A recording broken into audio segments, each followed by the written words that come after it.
नमस्कार, मैं विजयलक्ष्मी गुप्ता आप सभी दर्शकों का अपने चैनल पर स्वागत करती हूँ और हमेशा की तरह ये उम्मीद करती हूँ कि सभी स्वस्थ होंगे, मस्त होंगे। जैसा कि आप लोग कटाव को लेकर के मुख्य सेविका में अंतिम चयन की कटाव को लेकर के ज़्यादा मात्रा में परेशान हैं और मानव मस्तिष्क है कि सभी जान लेना चाहते हैं कि भविष्य के गर्भ में क्या है, अनुमान लगा लेना चाहते हैं और अनुमान लग भी गया होगा।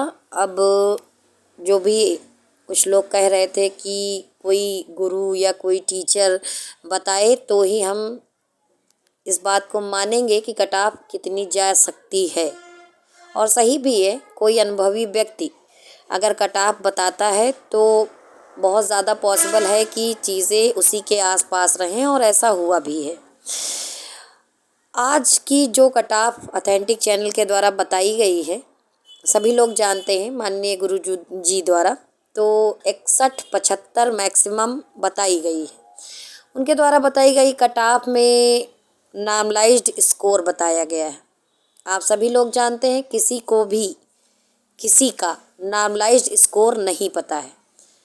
बस सबको ये बात पता है कि नॉर्मलाइजेशन होने के बाद जिसका 52 नंबर बचा होगा या 52 से ज़्यादा होगा, वही डीबी में सम्मिलित हुआ है।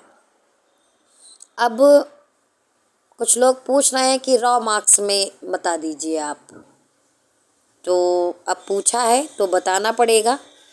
किसी का दिल नहीं तोड़ना है, ना ही मैं ऐसा करना चाहती हूँ। मैं तो ये चाहती हूँ कि मेरे द्वारा जो हाई कटाव बताई गई है वो झूठी निकल जाए, क्योंकि अगर कोई बात झूठी निकल जाए, कटाव डाउन चली जाए, तो इससे अच्छा कुछ भी नहीं हो सकता है। 61-75 मैक्सिमम कटाव बताई गई है यूआर की। नॉर्मलाइजेशन का जो अंदाज़ा लगाया गया वो लगाया गया कि मैक्सिमम 5 नंबर का हुआ होगा। ज़रूरी नहीं है कि सबके 5 नंबर कटे होंगे या सबके 5 नंबर बढ़े होंगे। फिर भी एक अगर हम रेशियो लें तो 3.25 नंबर तक का घटा और बढ़ा हो सकता है। तो 61-75 अगर नॉर्मलाइज्ड स्कोर कटाव जाती है तो फर्स्ट शिफ्ट वाले 3.25 नंबर घटा लें और सेकंड शिफ्ट वाले 3.25 नंबर बढ़ा लें। उसके बाद आप श्योर हो जाएं कि आपका सिलेक्शन हो जाएगा। इससे ज़्यादा कुछ नहीं बोलेंगे। जो समझदार हैं वो मेरी बात को समझ गए होंगे।